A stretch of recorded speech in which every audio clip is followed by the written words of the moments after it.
Harvey Smith, the Executive Creative Director for Blacksite.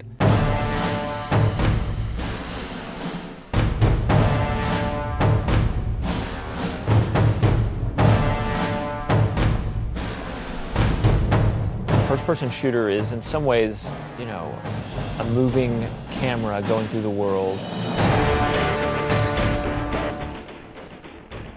Yeah, so one of the things that's important for the game is environments. It's obviously a shooting gallery that moves. It's obviously a bunch of interesting game mechanics. How does this weapon function? How does that weapon function? What does this enemy do? How do those things interact with the environmental objects? All those things working together as a complementary system we call the gameplay ecology. On top of all that, the environments have to be beautiful.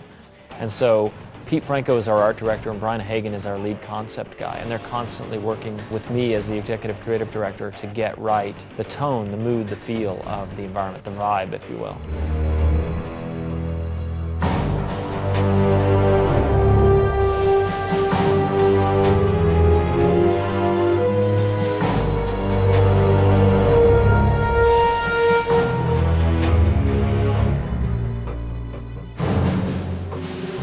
One part horror, one part very familiar, one part alien, one part grounded real world. Like, what if I was moving through a small town with guns trying to protect the people who live there? Little details are important to fictional cohesion. The fact in a game that if you miss your target, you might hit a trash can and spill it out onto the streets. Leaping over chain link fences in a series of suburban backyards with broken toys lying in the yard. Those things are all important to our tone and vibe.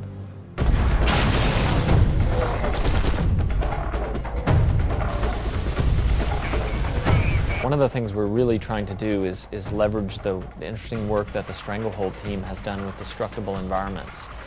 We are really going after the massive destructibility as a feature. We want the player to be able to shoot up the concrete and expose the rebarb under it and pillars. We want the player to be able to splinter wood and do all the things in a modern shooter that feel good. That's just a way to enforce the reality that the player has influence over the environment. Players love that. You can't go wrong with letting the player destroy things. One of the things that's important to us about the environments is the time of day and the weather. Why is it raining in the desert? What's going on? How is weird weather on our minds right now? Is the planet turning against us? A fear that a lot of people have. What if we're wrong? What if there really is a big crisis going on right now? On top of everything else in the environment, nailing the small town feel, we're interested in what time of the day is it, how does that influence the mood, and what's the weather like? The environments are super pivotal to creating the right mood. There's a classic phrase from fantasy and science fiction, which is moving from the familiar to the unfamiliar. There's just something more interesting about using familiar and unfamiliar elements combined together like that.